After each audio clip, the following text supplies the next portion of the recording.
The sun over Lagos was a molten coin, melting the asphalt of the Third Mainland Bridge into a shimmering mirage of heat and desperation. In the back of a pristine white G-Wagon, Tunde Alabi sat in a climate-controlled sanctuary of 16 degrees Celsius, his skin untouched by the humidity that made the millions outside gasp for breath. To Tunde, the bridge was not a public road. It was a private artery, and the thousands of yellow Danfo buses were merely obstacles in the circulatory system of his ambition. He was 32, with a suit that cost more than the annual salary of the men who guarded his father's estate, and a heart that had been hardened by the belief that a heavy bank account could silence the laws of man and God. "Oga, the LastMo officials are flagging us," Moses, the driver, whispered, his grip on the steering wheel slick with a cold sweat. "The lane is closed. They say there is a collapsed container ahead."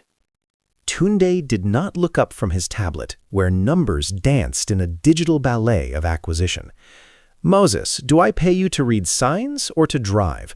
The light is only red for those who cannot afford to turn it green. Mount the median. Use the siren. I have a merger meeting at the airport, and the world does not wait for traffic." Moses hesitated, his conscience flickering like a dying candle, but Tunde's voice was a serrated blade. "If you stop, you are fired. If you drive, I will buy your silence from any officer who dares to knock on this window." The G-Wagon roared, a mechanical beast leaping onto the concrete divider, flying past the economy cattle who sat in their own sweat, watching the law be trampled under tires worth a fortune. Tunde felt a rush of adrenaline, a sick sense of divinity. He did not see the young officer, a man named Emeka, who had just welcomed a daughter, frantically waving his arms to warn of the spike strips further ahead. He only saw his own reflection, a man who thought he was a ghost, passing through the walls of society without ever leaving a mark. He did not know that gravity was already pulling at his heels, and the higher he climbed on his pile of gold, the further he had to fall. By the time Tunde reached the airport, he was a whirlwind of entitlement. He bulldozed through the terminal, his presence a slap in the face to the elderly travelers and tired mothers who stood in line with practiced patience. He boarded Flight 802, heading straight for the sanctuary of first class. But when he reached Seat 1A, his world tilted. In Seat 1B, directly across from him, sat a man who looked like he belonged in the dust of a construction site. He wore a faded hoodie, worn-out sneakers, and was deeply engrossed in a book with a cracked spine. To Tunde, this man was a glitch in a perfect system, a stain on the silk scarf of his reality. "Excuse me," Tunde snapped, his voice dripping with an artificial sweetness that hid a venomous core. "I think you've wandered into the wrong cabin. The charity section boards through the second door." The man looked up, his eyes calm and possessed of a quiet resonance that made Tunde's heart skip a beat. "I am Marcus," the man said softly, "and I am exactly where I am supposed to be." Tunde's rage bubbled over.